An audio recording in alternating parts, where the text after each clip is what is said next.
As previously noted, the British Empire lagged significantly behind the Spanish and the French and the Dutch in terms of their colonial foray in the New World. And more or less, they were initially less ambitious in the New World compared to those empires.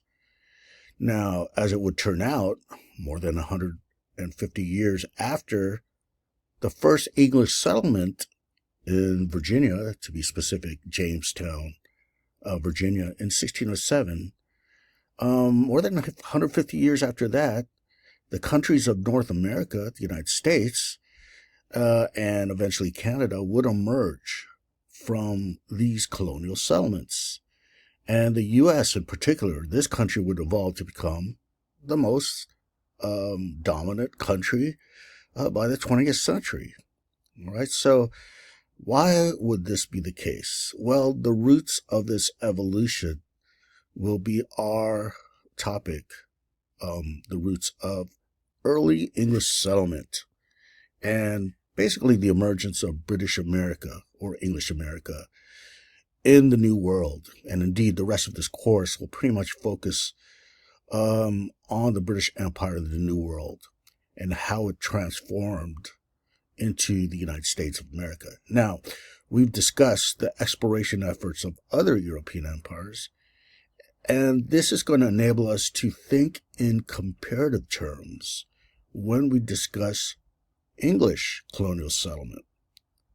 Okay, so we're asking the question, broadly speaking, what makes British America or English America distinctive compared to the earlier Spanish, French, and Dutch?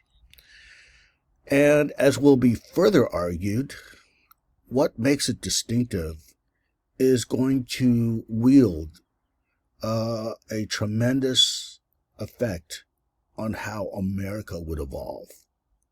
So let's look at how, in comparative terms, early European settlement differed from English settlement by the early 1600s.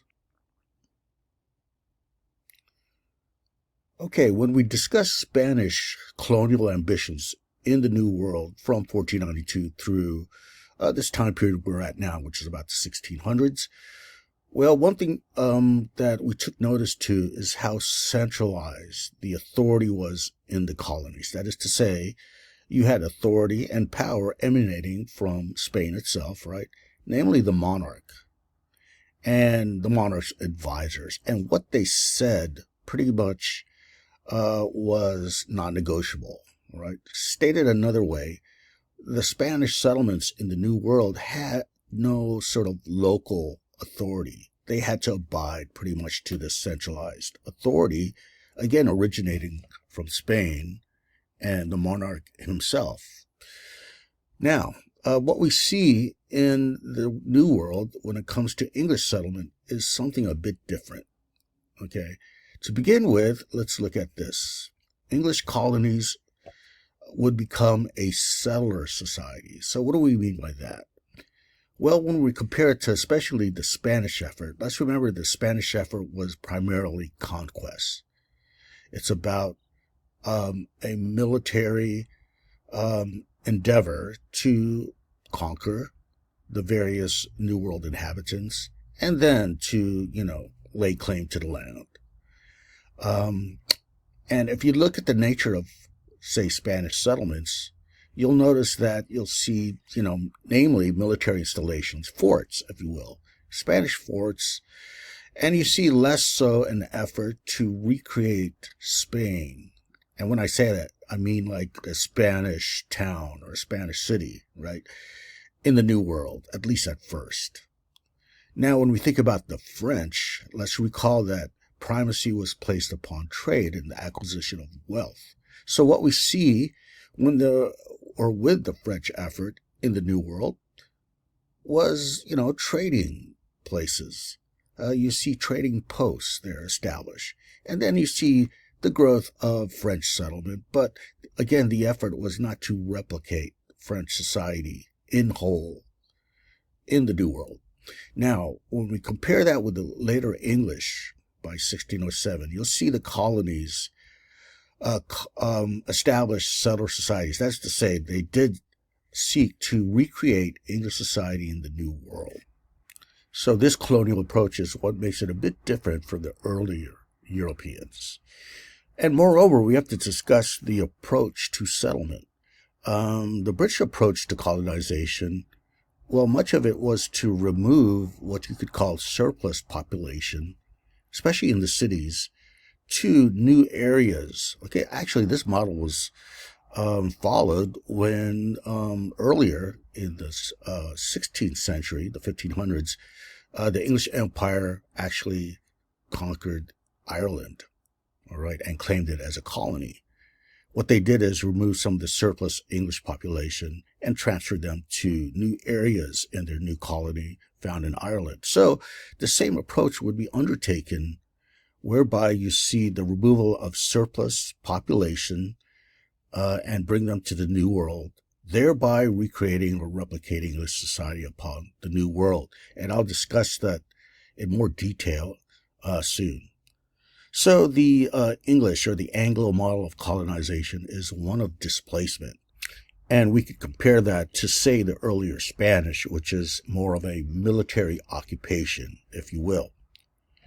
And so what they did is encourage the settlement to the point where society becomes self-reproducing. Okay, now the consequences of this in terms of the United States would be pretty significant. For example, if you want to replicate English society in the New World, well, that necessarily entails the separation of races. And think about that in terms of miscegenation. As we've discussed, the Spanish colonial authorities actually mandated miscegenation for the purposes of permanent settlement. Now, when it comes to the English, however, with their desire to replicate English society in the New World, they'll require that the races become separated. After all, you don't see that happening in England. Okay, you have this approach, therefore, that you want to keep this English society, which is in the New World, which is sort of a miniature version of the towns and eventually the cities that will rise up in the New World, like Boston and Philadelphia. You want to replicate London in the mother country of England, and you make sure that the cities that would arise are similar to London. Okay, so if you see how this desire to replicate English society is what shaped settler society in the New World, well, you could definitely see how the prohibition against miscegenation, right, interracial marriage, interracial couples, you'll see how that is, pretty much the policy and approach that's practiced in these settler societies. And needs to say, once the United States forms, they will inherit that approach of prohibiting miscegenation. All right, the next two factors here, notice the word decentralized in both, okay? So what do we mean by decentralization? Basically it refers to the lack of a central authority.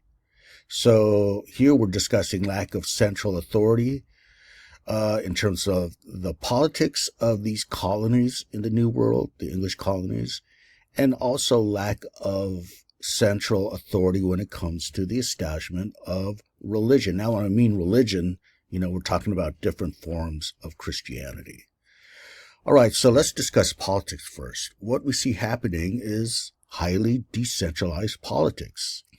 When we think about the earliest settlements in the New World, you won't see a central English authority that's mandating, certain policies of settlement across the board in all the colonies. Rather, each settlement, whether it's Virginia or Pennsylvania or the Puritans in Massachusetts, right, they will form and abide by their own political structures, political approach.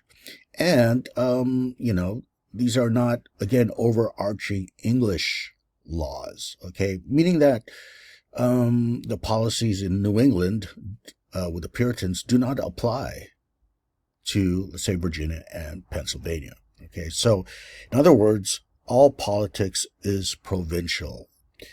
All government is local. Now, you contrast that with Spain, which is a very highly centralized system, as we discussed. Okay, why would this be the case? Well, when you think about the authorities in England itself, right, the mother country, what concerned them most was domestic issues, not colonial ones across the Atlantic. And moreover, there was still a lot of political instability during this time. You don't see that happening in Spain, interestingly enough, where it's very consolidated, and therefore you see a more focused effort in the New World. Therefore, England itself, their relation to the colonies were never clearly defined. They really didn't have an experience with such distant possessions, colonial possessions. And indeed, this policy would take hold. It's actually less of a policy, I should say, a formal policy, more so than an actual approach. And this is referred to by the English Parliament as salutary neglect. Okay, what does this mean? Well, you see the word neglect, and salutary means something that's beneficial. So the whole idea here, it was believed to be beneficial to the mother country of England if they just neglected the colonies in North America. That is to say, leave them on their own, let them thrive, hopefully, and in the long run, England will benefit, especially economically, from these colonies.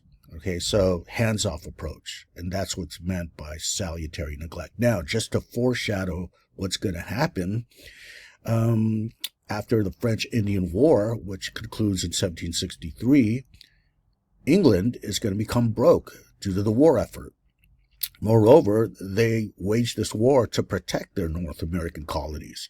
So therefore, they started implementing taxes and being more strict with their policies. Okay, in other words, they started to abandon this sort of salutary neglect. How are the colonial people going to react to that? They're going to protest it. And, this leads on the slippery slope towards July 4th, 1776. Okay, so again, that's sort of an adumbration of what lies on the horizon in terms of decentralized politics.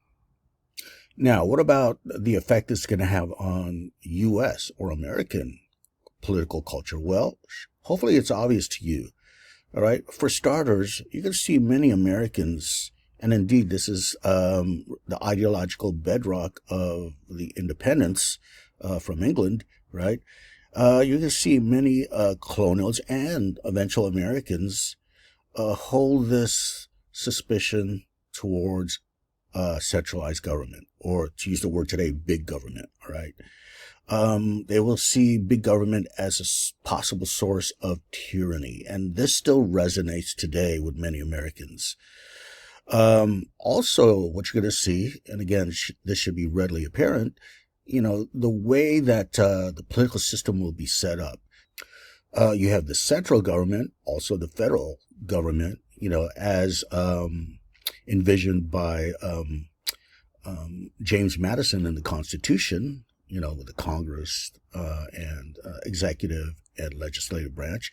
And then below that, you have something more local, that is to say, state government.